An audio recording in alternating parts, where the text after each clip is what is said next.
Periods రెగ్యులర్గా ఉన్నా కూడా ఇన్ఫర్టిలిటీ ఎందుకు వస్తుంది అనేది వీళ్ళ డౌట్. అంత టైం వెయిట్ చేస్తూ ఉండడం కరెక్టేనా అనే వాటి గురించి మాట్లాడుకుందాం.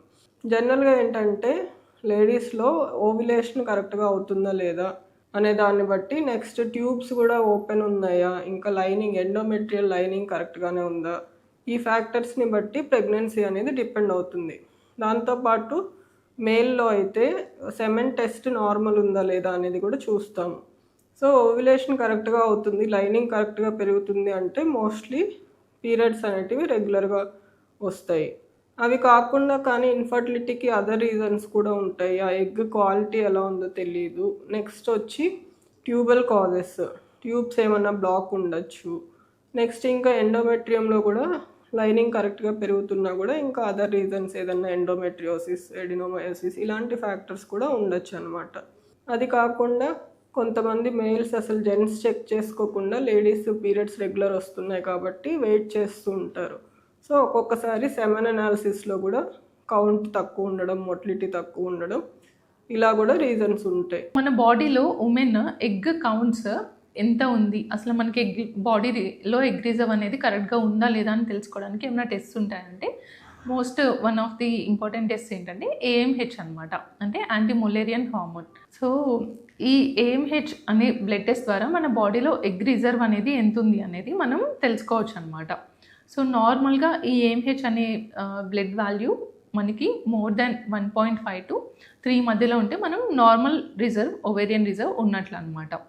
సో ఈ AMH value less than 1.5, less than 1 ఉంది అని అంటే మనకి బాడీలో ఎగ్ రిజర్వ్ తగ్గుతుంది అని అర్థం. ఏఎంహెచ్ వాల్యూ మనకి మోర్ దాన్ 3.5 to 4 ఉంది అని అంటే మనకి పీసీఓడి ప్రాబ్లం, అంటే చాలా ఎక్కువ ఎగ్స్ ఉన్నాయని ఇండికేట్ చేస్తుంది అనమాట. సో ఈ టెస్ట్ ఎవరు చేసుకోవాలి అని అంటే ఎవరైనా ఫర్టిలిటీ ప్లాన్ చేసే ముందు బేస్ లైన్గా అసలు మన బాడీలో ఎగ్ రిజర్వ్ ఎంత ఉంది తెలుసుకోవడానికి మనం ఈ ఏఎంహెచ్ అనే బ్లడ్ టెస్ట్ చేయొచ్చు. అండ్ ఎవరైనా ప్రెగ్నెన్సీ లేట్గా ప్లాన్ చేస్తున్నా, లేదంటే ఫ్యామిలీలో ఎవరికైనా ఎర్లీగానే పీరియడ్స్ ఆగపడము, ఎర్లీగా మెనోపాజ్ ఉంది, ఇలాంటి హిస్టరీ ఉన్న వాళ్ళు కూడా ఈ ఏఎంహెచ్ అనే టెస్ట్ కన్సిడర్ చేయొచ్చు అనమాట. సో ఏఎంహెచ్ బాగుంది అని అంటే మనకి ఇంకొంచెం టైం ఉంది ప్రెగ్నెన్సీ ప్లాన్ చేయడానికి అని అర్థం. ఎండోమెట్రియల్ స్క్రాచింగ్ అంటే ఏంటి? సో దీనివల్ల మనకి ఏం బెనిఫిట్స్ ఉంటాయి? సో ఎండోమెట్రియల్ స్క్రాచింగ్ అంటే మనము గర్భసంచి పొరను ఒక చిన్న క్యాథెటర్ ద్వారా మనము స్క్రాచ్ చేయడం ద్వారా మనకు దానివల్ల ఏ రకంగా బెనిఫిట్ ఉంటుంది అండ్ ఎలాంటి వాళ్ళలో ఇది సజెస్ట్ చేస్తాము. యూజువల్గా మనకు రిపీటెడ్ ఐవీఎఫ్ ఫెయిల్యూర్స్ అవుతున్నాయి అన్న కపుల్స్కి మనము వన్ ఆఫ్ ద రీజన్స్గా ఇమ్యూనలాజికల్ ఫ్యాక్టర్, అంటే వాళ్ళలో ఇమ్యూన్ సిస్టమ్ అండర్ యాక్టివేషన్లో ఉంది అన్నప్పుడు ఇలాంటి కపుల్స్కి ఎండోమెట్రియల్ స్క్రాచింగ్ అనేది సజెస్ట్ చేస్తారనమాట. సో ఎండోమెట్రియల్ స్క్రాచింగ్ పద్ధతి ద్వారా ఏం జరుగుతుంది? సో ఎండోమెట్రియం స్క్రాచ్ చేయడం ద్వారా దాని నుంచి రిలీజ్ అయ్యే కొన్ని గ్రోత్ హార్మోన్స్ కావచ్చు, కొన్ని సైటోకైన్స్ కావచ్చు, వీటి వల్ల ఆ ఇంప్లాంటేషన్ అనే ప్రాసెస్ ఫెసిలిటేట్ అవ్వడానికి, అంటే ఆ ఎంబ్రియో ఏదైతే మనం పెడతామో అది అతకడానికి ఛాన్సెస్ కొంచెం బెటర్గా ఉంటాయి అన్నమాట.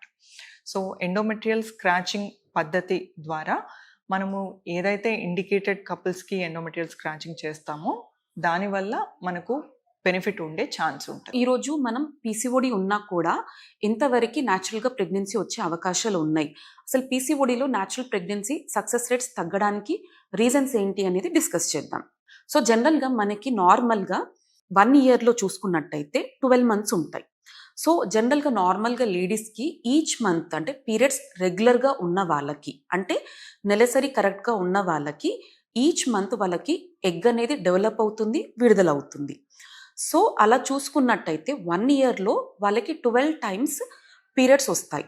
అండ్ ఈచ్ మంత్ మనకి ఎగ్ డెవలప్ అయి విడుదలైనప్పుడు ప్రెగ్నెన్సీ వచ్చే అవకాశాలు కూడా ఉంటాయి అన్నమాట. But coming to PCOD women, ఈ పీసీఓడితో సఫర్ అవుతున్న ఉమెన్కి ఏం జరుగుతుంది అంటే చాలామంది పీరియడ్స్ అనేటివి ఇర్రెగ్యులర్గా ఉంటాయి. కొంతమందికి 2 monthsకి ఒకసారి, కొంతమందికి 3 monthsకి ఒకసారి, మరి కొంతమందికి ఓన్లీ టాబ్లెట్స్ వేసుకుంటేనే పీరియడ్స్ వస్తూ ఉంటాయి అన్నమాట. అంటే వీళ్ళ దాంట్లో మెయిన్ ప్రాబ్లం ఏంటి అంటే ఎగ్ డెవలప్మెంట్ అండ్ అలాగే ఎగ్ విడుదల అవ్వడం అన్నమాట. సో కొన్ని అంటే ఏంటి, 1 yearలో చూసుకున్నట్టయితే వాళ్ళకి మెన్సెస్ అంటే నెలసరి అనేది కొంతమందికి 6 సార్లు రావడం, కొంతమందికి 4 times రావడం అలా ఉంటుందన్నమాట.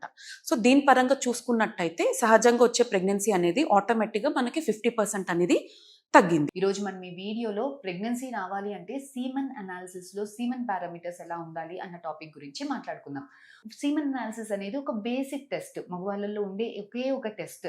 సో దీనివల్ల మనకి ఫర్టిలిటీ ఎలా ఉంది అన్నది చాలా మటుకి ఒక ఐడియా వస్తుంది. సీమన్ అనాలిసిస్ ఇచ్చేటప్పుడు మీరు 2 to 7 days గ్యాప్ ఉండేలాగా, హస్బెండ్ వైఫ్ కలవకుండా 2 to 7 days గ్యాప్ ఉండేలాగా చూసుకోవాల్సింది ఉంటుందండి.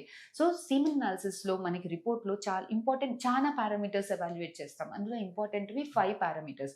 ఒకటి వాల్యూమ్ ఎంత ఉంది, వాల్యూమ్ మినిమం ఇస్ 1.5 ml అండి. మరీ తక్కువగా ఉంటే ఏమన్నా ఇన్ఫెక్షన్స్ వల్ల వచ్చే దారిలో ఏమన్నా బ్లాకేజెస్ ఉన్నాయా అన్నట్టుగా మనకి డౌట్ అనేది వస్తుంది. సెకండ్, స్పర్మ్ కౌంట్ అనేది 15 మిలియన్ల కన్నా ఎక్కువగా ఉండాలి.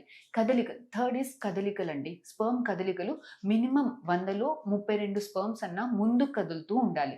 ప్రోగ్రెసివ్ మొటిలిటీ అని అంటారు. న్యాచురల్ గా ప్రెగ్నెన్సీ ట్రై చేయాలి అంటే these are the minimum basic requirements.